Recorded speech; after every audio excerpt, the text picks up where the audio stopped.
মহকুমার একমাত্র ছাত্রীদের ফুটবল টিম অংশ নিতে চলেছে সুব্রত কাপের জেলা স্তরের প্রতিযোগিতায়।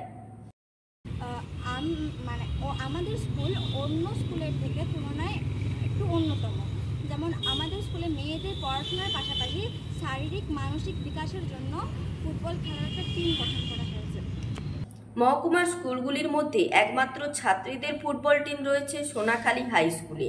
ওই স্কুলের ছাত্রীদের নিয়ে গড়ে ওঠা সেই ফুটবল টিম এবার জেলা স্তরে সুব্রত কাপে অংশ নিতে চলেছে। আজ রয়েছে সেই প্রতিযোগিতা, তাই কয়েকদিন আগে থেকেই প্রস্তুতি চলছিল জোর কদমে। ওই বিদ্যালয়ের প্রধান শিক্ষিকা মালবিকা পাল বলেন, 3টি ধাপে অর্থাৎ মহকুমা পেরিয়ে জেলা এবং জেলা থেকে জিতলে রাজ্য স্তরের প্রতিযোগিতায় অংশ নিতে পারে। ঘাটাল মহকুমা বিদ্যালয় ক্রীড়া সংস্থার সম্পাদক চন্দন দত্ত বলেন, যেহেতু ঘাটাল মহকুমায় আর কোনো ছাত্রীদের ফুটবল টিম নেই, তাই সোনাখালী হাই স্কুলের ছাত্রীদের টিম মহকুমা স্তরে কোনো দলের সঙ্গে মুখোমুখি না হয়েই একেবারে জেলা স্তরের প্রতিযোগিতায় পৌঁছে যাচ্ছে। জেলায় অন্যান্য স্কুলের সঙ্গে সেমিফাইনাল এবং ফাইনাল ম্যাচ হওয়ার পর বিজয়ী দল রাজ্য স্তরে খেলতে যেতে পারবে। শুধু এইবার নয়, এই নিয়ে বেশ কয়েক বছর ধরে সোনাখালী হাই স্কুলের ছাত্রীদের ফুটবল টিম ওই কাপে অংশ নিচ্ছে।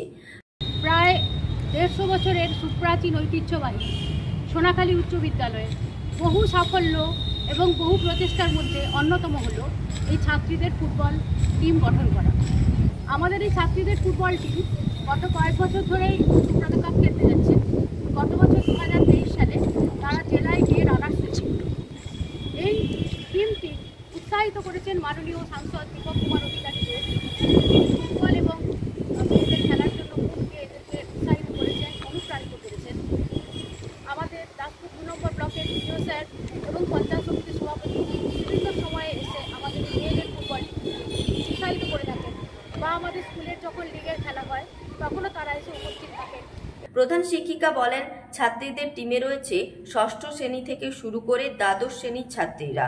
সাব জুনিয়র টিম হিসেবে পঞ্চম এবং ষষ্ঠ শ্রেণীর ছাত্রীদেরও এখন থেকেই প্রশিক্ষণ দেওয়া চলছে, যাতে আগামী দিনে ওরাও আমাদের স্কুলের হয়ে ভালো কোনো জায়গায় খেলতে যেতে পারে। এবার সুব্রত কাপের জন্য অনূর্ধ্ব 17 বছর গ্রুপে জেলা স্তরে অংশগ্রহণ করবে ষষ্ঠ শ্রেণীর অনিকা সামন্ত, পর্ণিকা মণ্ডল, অঙ্কিতা জানা, সোহিনী জানা ও অনুশ্রী দে। সপ্তম শ্রেণীর দিশা সিংহ, অনুষ্কা মণ্ডল, লিপিকা সামন্ত, শ্রেয়া জানা, আয়ুষী জানা ও তৃষা জানা। দশম শ্রেণীর পায়েল দোলই, মনীষা মাইতি, সৌমি মান্না, মোনালিসা রাজপণ্ডিত, মেঘনা সর্দার, পিয়ালি জানা ও নেহা দোলই। কিন্তু কিভাবে গড়ে উঠল এই ছাত্রী ফুটবল টিম, কেই বা তাদের প্রশিক্ষণ দেন, সে বিষয়ে প্রধান শিক্ষিকা জানান, নবকুমার দোলই নামের এক পিটির শিক্ষকের প্রথম মাথায় আসে ছাত্রীদের ফুটবল টিমের এই অভিনব ভাবনা, যেটা এই মহকুমার কোনো বিদ্যালয়েই নেই। তাছাড়া এইসব ছাত্রীদের দেখে উৎসাহিত হবে অন্যান্যরাও। মূলত এখন ছাত্রীদের প্রশিক্ষণ দিচ্ছেন সমরেন্দ্র ভুক্তা নামের এক শিক্ষক, তার সঙ্গে রয়েছেন অনিমেষ বর্মন। মালবিকা দেবী বরাবরই মনে করেন, মেয়েরাও কোনো দিক থেকে পিছিয়ে নেই। একটা সময়ের পর প্রতিটা মেয়ের জন্যই গতানুগতিক একটা জীবন পড়ে রয়েছে, কিন্তু তার আগে একেবারে অন্যভাবে যদি কেউ নিজের কেরিয়ার করতে পারে, সেই চেষ্টাই তারা করেন। প্রসঙ্গত, সুব্রত কাপ ফুটবল টুর্নামেন্ট হলো একটি মর্যাদাপূর্ণ আন্তর্জাতিক আন্তঃস্কুল ফুটবল টুর্নামেন্ট, যা প্রতি বছর নয়াদিল্লিতে অনুষ্ঠিত হয়। এটি ভারতীয় বিমান বাহিনীর এয়ার মার্শাল সুব্রত মুখোপাধ্যায়ের নামে নামকরণ করা হয়েছে। টুর্নামেন্ট শুরু হয় 1960 সালে। এশিয়া জুড়ে অনেক দেশের শিক্ষার্থীরা এই টুর্নামেন্টে অংশগ্রহণ করে।